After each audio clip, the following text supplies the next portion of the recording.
mission nous attend.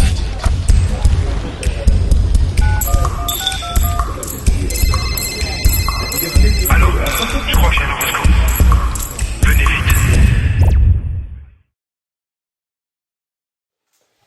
Bonjour, moi c'est une journaliste de la Web TV de la Maison de Quartier et est-ce que vous pouvez vous présenter en quelques mots? D'accord, eh bien, écoute, voilà, je m'appelle Jean-François Accard, je suis le directeur de la Maison de Quartier Godelaine Petit depuis 2011 en fait. Voilà. D'accord. Quelle est votre fonction au sein de la structure? Alors la fonction c'est d'être directeur de cette structure, donc de diriger l'équipe, de piloter les activités, d'assurer aussi leur financement et puis je dirais de rendre compte aussi au conseil d'administration et à l'assemblée générale du fonctionnement de l'association. Ok. Depuis quand êtes-vous directeur? Alors, tout à l'heure je te disais 2011, donc ça fait plus de 10 ans que je suis directeur ici. Avant j'étais directeur dans d'autres structures, dans d'autres centres sociaux. J'ai même été chef de projet politique de la ville et délégué de la Fédération des centres sociaux du Nord. Donc tu vois, voilà, ma trajectoire m'a mené ensuite dans le vieux. D'accord. Pouvez-vous nous parler de la Maison de Quartier en quelques mots? Oula, c'est difficile parce que la Maison de Quartier, tu la connais bien. Elle est très grande, il y a beaucoup de monde, beaucoup de secteurs, beaucoup d'activités. Si je peux la décrire en quelques mots, moi c'est peut-être de dire que c'est un formidable endroit où tout le monde peut encore se rencontrer, tout le monde peut encore échanger et tout le monde se respecte. Voilà, ça c'est pour moi la définition d'une maison de quartier. Donc mon rôle à moi, en tant que directeur, c'est d'essayer que cet état d'esprit il puisse continuer. C'est aussi d'essayer d'accompagner les salariés, les bénévoles, les habitants du quartier, dans tous les projets qu'ils souhaitent monter pour améliorer la situation, la vie du quartier, puis améliorer ce vivre ensemble. Ok. Comment est-elle organisée? Alors, la Maison de Quartier, c'est une association loi 1901.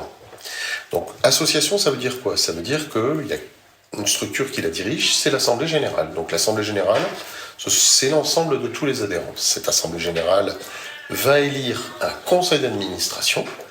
Ce conseil d'administration va élire un bureau dans lequel on va retrouver un président, des vice-présidents, des trésoriers. On retrouve aussi des secrétaires, des gens qui font vivre la vie de l'association. Ce sont eux qui sont responsables de l'association. Dans ce cadre-là, le conseil d'administration a recruté un directeur qui va lui-même recruter des salariés de manière à pouvoir faire fonctionner les activités. Ok. Combien d'employés avez-vous à votre direction? Alors, très exactement, la maison de quartier, c'est 104 salariés. Oh, quand même. Ça fait du monde. Alors, tout le monde ne travaille pas à temps plein. Ce qui fait à peu près, je dirais, si on ramenait tout le temps de travail et on additionnait, on divisait par, je dirais, une année complète, ça représente environ 48-49 salariés qui travailleraient à temps plein. Mais il y a des gens qui font quelques heures, il y a des gens qui travaillent à mi-temps, et il y a des gens aussi qui travaillent à temps plein. Ok. Quels sont les objectifs d'un directeur de structure sociale durant l'année? Alors, les objectifs, il y en a beaucoup. Le premier objectif en tant que directeur qui m'est fixé par mon conseil d'administration, c'est effectivement de faire fonctionner la maison de quartier, donc s'assurer que les activités puissent avoir lieu, ça c'est un premier point.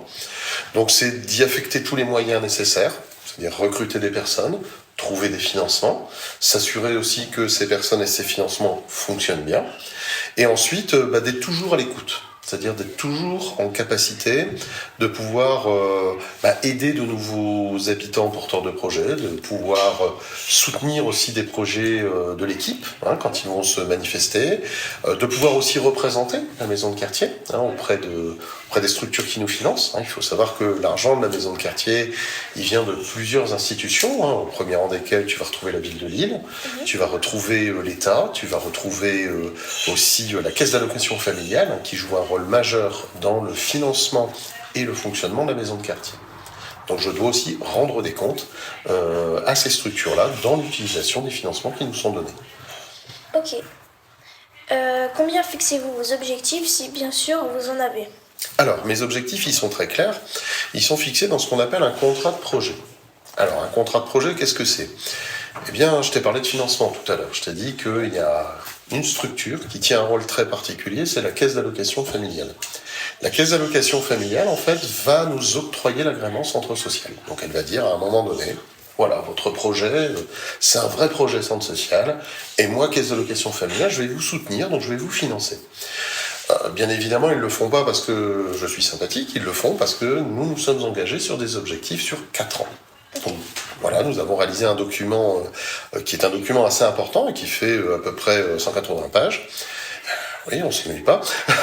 Et sur lequel, secteur par secteur d'activité, les enfants, les jeunes, les adultes, nous disons ce que nous allons essayer de faire sur 4 ans avec des objectifs qui sont chiffrés, quantitatifs et puis aussi qualitatifs sur les progressions que nous devons avoir.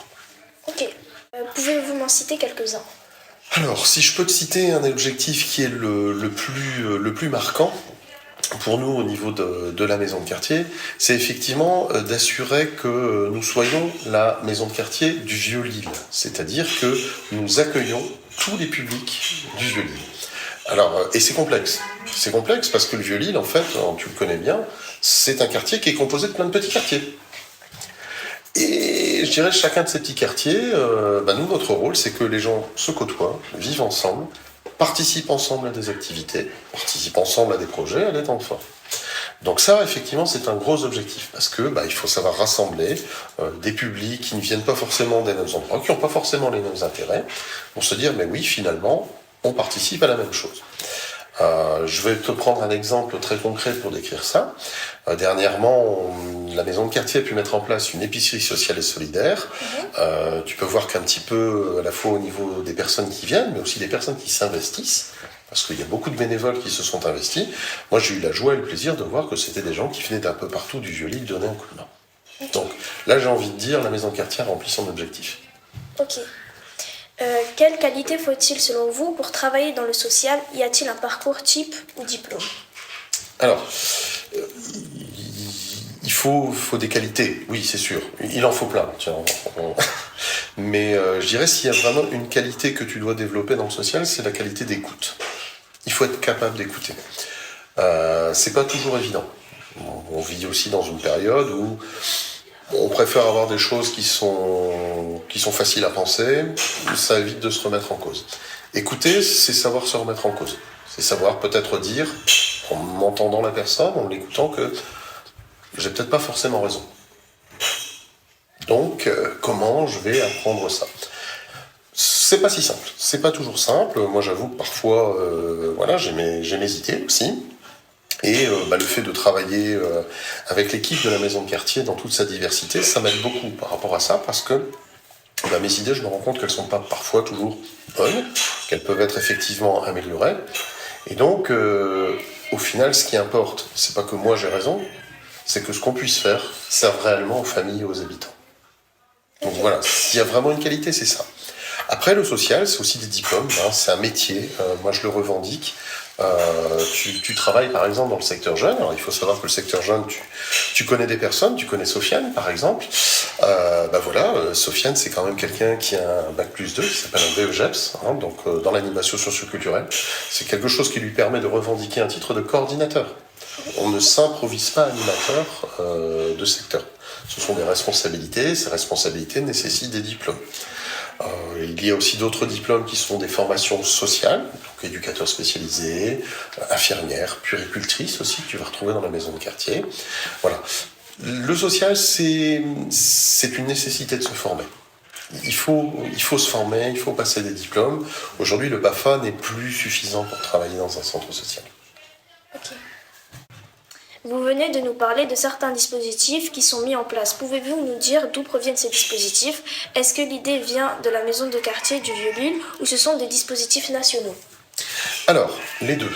En fait, si tu veux, c'est tout l'intérêt d'un centre social. Le centre social, il va se trouver à l'interface, c'est-à-dire au milieu, entre des politiques publiques, des orientations, tu parlais de projets qui viennent peut-être du national, et puis aussi, et surtout, et c'est ça le plus important, l'envie des habitants, l'envie des familles, l'envie aussi des équipes salariées de la maison de quartier. Donc voilà, le centre social, il est au milieu, et il va essayer effectivement de faire se rencontrer à la fois ces dispositifs, puis à la fois ses envies et ses projets. Donc, on est soutenu pour ça. Tout à l'heure, je t'ai listé les principaux financeurs de la maison de quartier, parce que on ne fait rien sans argent, aussi aujourd'hui. Si par exemple on peut aujourd'hui fonctionner, c'est parce que la ville de Lille nous prête gratuitement les locaux. Si la ville de Lille ne nous prêtait pas, tu vois, on pourrait pas fonctionner. De même que pour le financement des postes, il faut aller chercher effectivement des financements. Donc voilà, on essaye à la fois de développer les deux, c'est-à-dire d'avoir une politique qui nous permet effectivement d'avoir du financement, et puis aussi de partir des intérêts des gens, de partir effectivement de leurs idées, de leurs projets. L'épicerie sociale et solidaire, elle est née comme ça. Alors des gens qui nous ont dit à un moment donné, c'est pas possible, des gens qui mangent pas à leur faim, on s'en sort pas, ça empire, il faut qu'on agisse. Donc, et là, effectivement, on va solliciter les financeurs, on va solliciter effectivement les bonnes volontés, on va essayer de trouver les moyens pour que ça puisse se mettre en place. Petite question pour finir, quel conseil donneriez-vous à un jeune qui se cherche notamment avec le recul et surtout l'expérience que vous en avez? Alors, par rapport au métier dans un centre social, c'est difficile de donner des leçons, tu sais.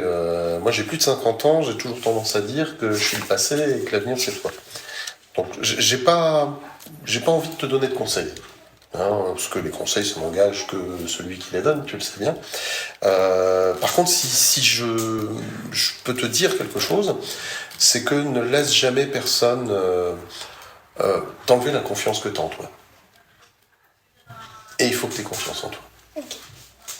Pour finir, est-ce que vous pouvez faire un joli petit sourire à la caméra? Oula, ça va être difficile. Merci à vous.